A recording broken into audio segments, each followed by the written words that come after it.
And he began by reminding them that, listen, all gatherings are not good. Right. All right. When you have time, you need to look at Psalm 110.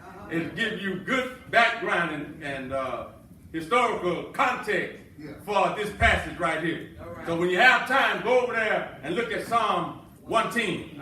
And start at verse 1. And it will give you clarity on what the narrative is taking place here. But notice, the Pharisees were gathered together. There they were. Notice the gathering. Well, I tell y'all about the gathering. All gatherings are not good.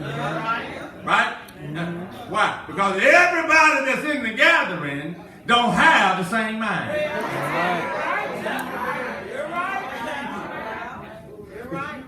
But at least when we gather, the optimum objective is for all of us to have the same mind. Let this mind be in you, which was also in Christ Jesus. This mind. What's on your mind? Yeah, they're gathering there. The word says they gathered together. And Jesus asked them a question. Now, it's one thing to be asked a question by the president. Y'all think? It's another thing to be asked a question by the sovereign Lord of the universe. Now, who are you more apt to answer? That's the question. It's the question of a sermon. In more ways than one. See, recognizing, he says, Jesus asked them. Now, you know when Jesus asked something, he's not asking for information. That's right. He already knows. He already knows what they're thinking. But he goes on. He understands because Jesus is saying, I know what's in you. But I want you to know what's in you. Have I got a witness here? Jesus, God allowed Israel to roam in the desert for 38 and a half years after they had been in Egypt for 400 years. God said, I need you to see what I see in you.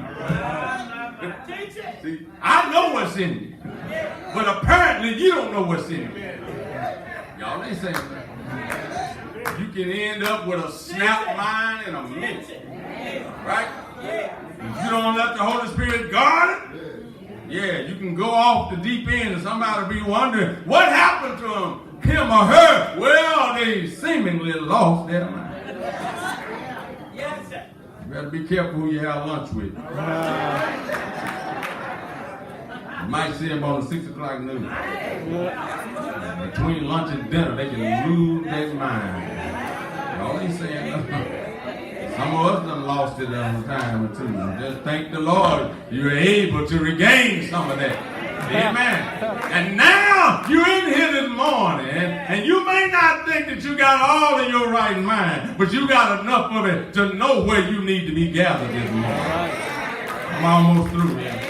What he's saying here, what think ye of Christ? He says, notice they gathered together, and the question is, what think ye of Christ? Whose son is he? They say, unto him, he is the son of David. My God. That's the question. Jesus asked the first question. And then they are too quick to give him a response. They didn't think about their answer. They should have. Amen.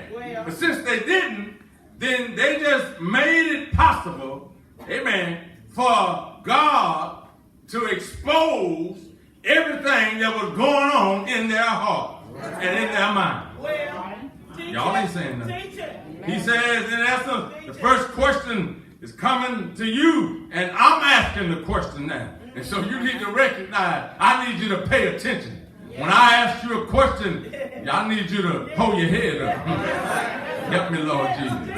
When Jesus asks a question, he's not asking for information. He wants you to see what's really going on in your mind and in your heart. Are y'all with me there? What he's reminding us is, listen, my question is going to, put you in a position to where you have to answer is the word of Christ. Yeah. Everything that I need for my life is the way of Christ. Everything that I need for my life. Y'all haven't asked these questions they have. It's the will of Christ. Everything that I need for my life right now. Some of us can't respond to that because we're looking to other things, other entities, other things in the culture, other things in tradition, other things in church tradition, other things in religion, without recognizing that Christ is the only answer to what we need. Are y'all still with me there? That's what Jesus is reminding them. Now remind us this morning as I close. He says, listen, you can't get away from this issue of what you think about Christ. It affects everything about you and about me. All right. You can tell what folk think about Christ when how they come to church. Tell what folk think about Christ on how they give. Tell what folk think about Christ, how they treat leadership. You can tell what folk think about Christ when they come to church to spectate only. You can tell what folk think about Christ on how they participate in the ministry of the church. You can tell what folk think about Christ when they don't even fellowship on first Sunday of communion. You can tell what folks think about Christ, how they come in to his presence and don't even have on the proper attire for worship. You can tell how folks think about Christ when they go to sleep on the sermon. You can tell what folks think about Christ, how they treat the preacher. You can tell what folks think about Christ when they won't open their mouth in the choir stand. You can tell what folks think about Christ when they've been delegated a responsibility and they shrug it off like it's no big deal. You can tell what your church thinks about Christ, how they witness for his salvation power.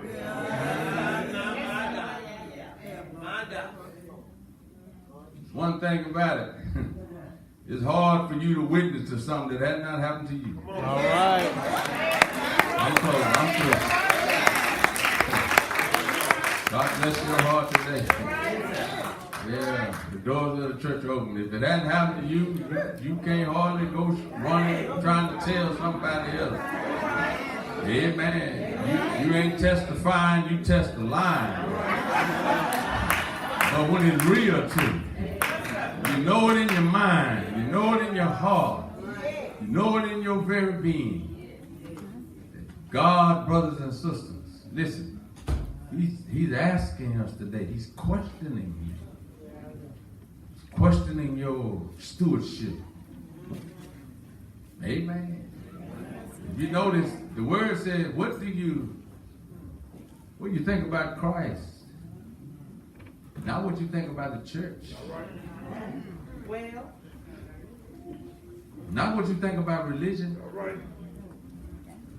Not what you think about Americanized Christianity. What think you of Christ? Oh, what a question. Many of us in here this morning. What kind of response can you give to that question?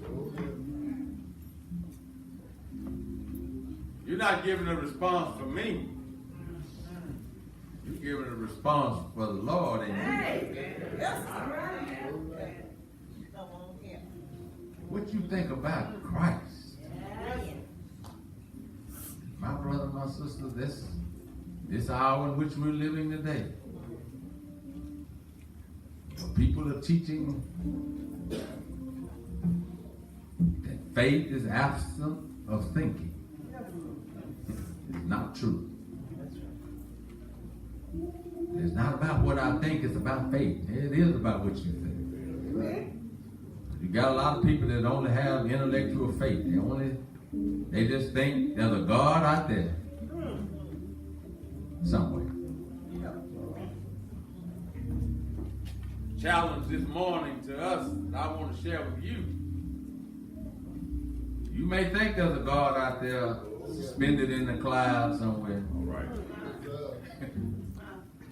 But that won't work. You've got to know that there's a God who's personal, who will touch your mind, Yes. who will touch your heart, who will touch your very soul, who will touch your eternal destiny. There'll be somebody in here this morning who hadn't thought about God on those terms. You hadn't thought about Christ on those terms. I don't think about Christ. I just come to church. Yeah.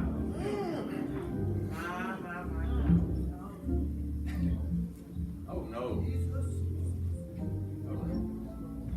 What think ye of Christ? What's your answer? What's your response?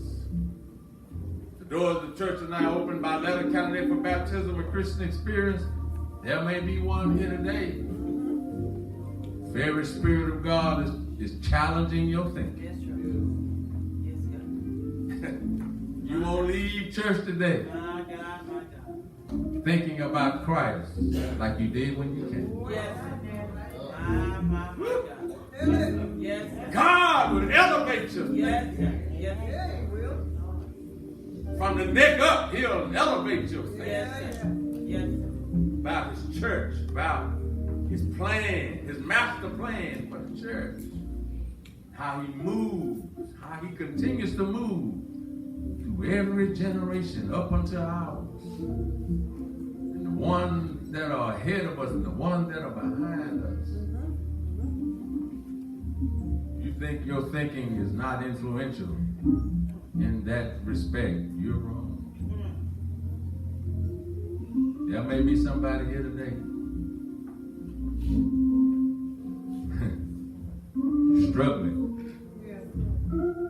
struggling with the church, struggling with Christ, struggling with God. You just don't know how to formulate him in your mind. There may be somebody here. We want to give you an opportunity to come. You can trust them today. You can trust them not just with, yes, faith. The Holy Spirit will use your mind. You can answer the question. No uncertain terms. He's the Son of David. Christian experience or your own personal testimony. If there is one, why don't you come?